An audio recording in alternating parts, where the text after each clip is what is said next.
ding. Good afternoon to Flying Can Ranch.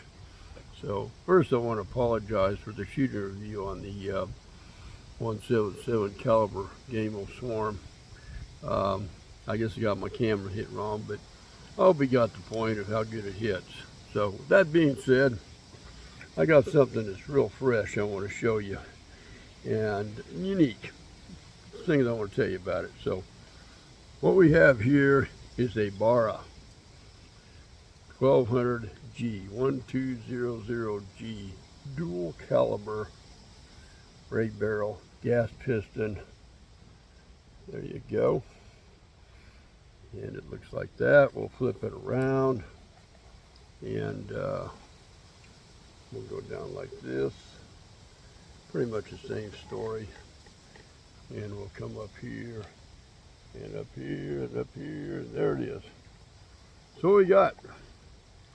So if you'll bear me with 1 second, I gotta grab something.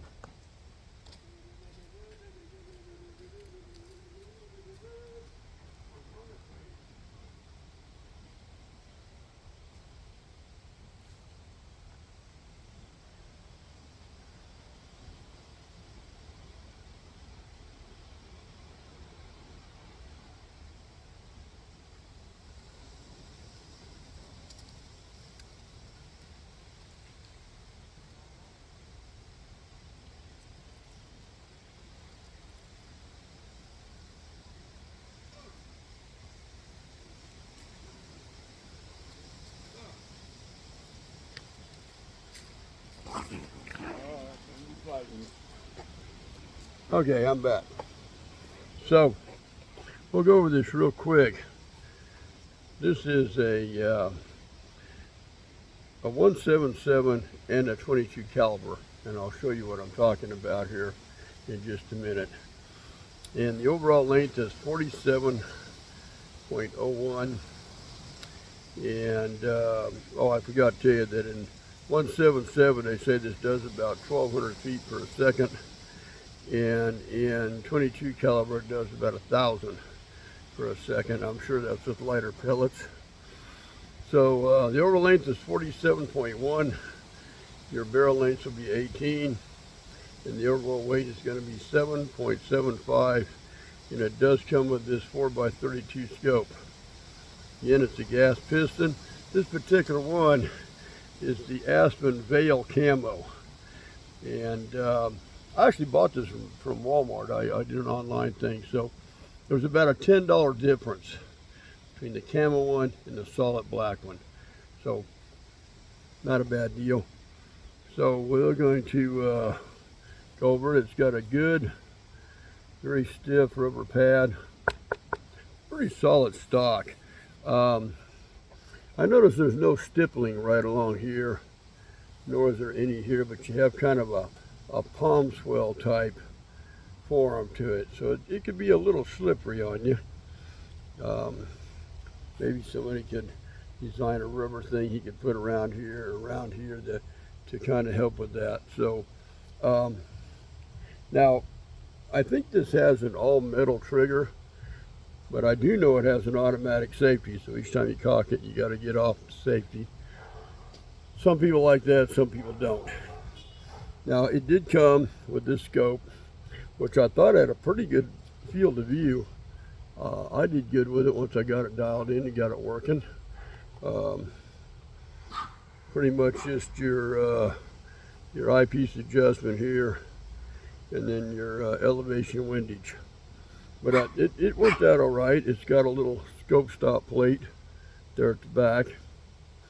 Now, before I really got busy with this, I went ahead and put some blue Loctite on this screw back here, and this screw, and the one on the other side. And I want to tell you, they felt very loose to me right out of the box. So I Loctited them all up and got that going good. Now, I mentioned this before, because I did this last night.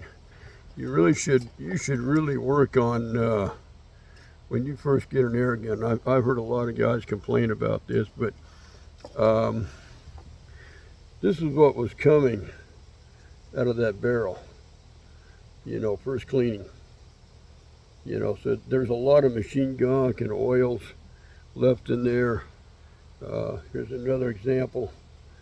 And I know some guys complain about accuracy or this, but this, you know, cleaning your barrel when you first get one is kind of critical. This is actually when I was dry patching it.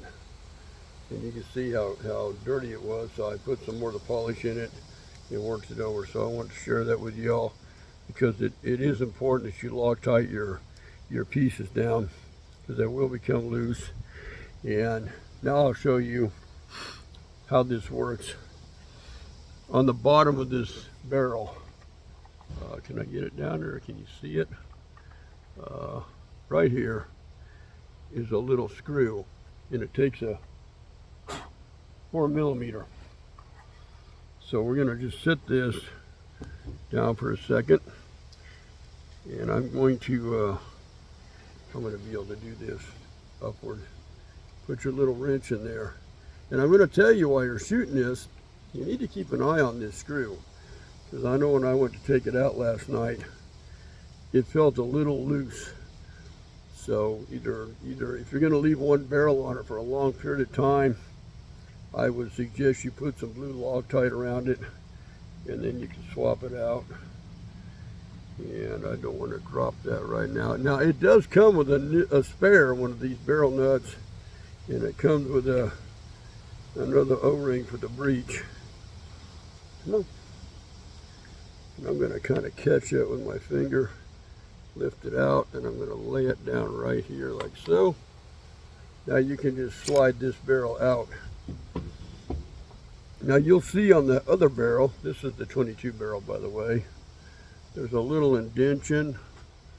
I'm hoping you can see that. And that's what you want facing up. And then you can just slide your barrels.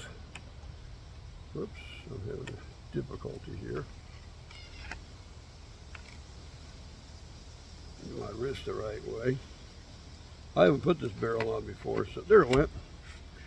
Make sure your little indention is lined up with your hole. And then you can grab your piece. And let's see if I can get it flipped in there.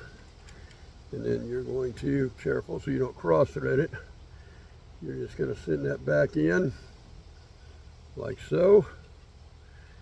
Get it lined up. I'm not going to get it super tight because I'm going to switch it back out because I think the original video is going to be done with a 22 caliber or the 177 caliber. And now you've got a 22 caliber.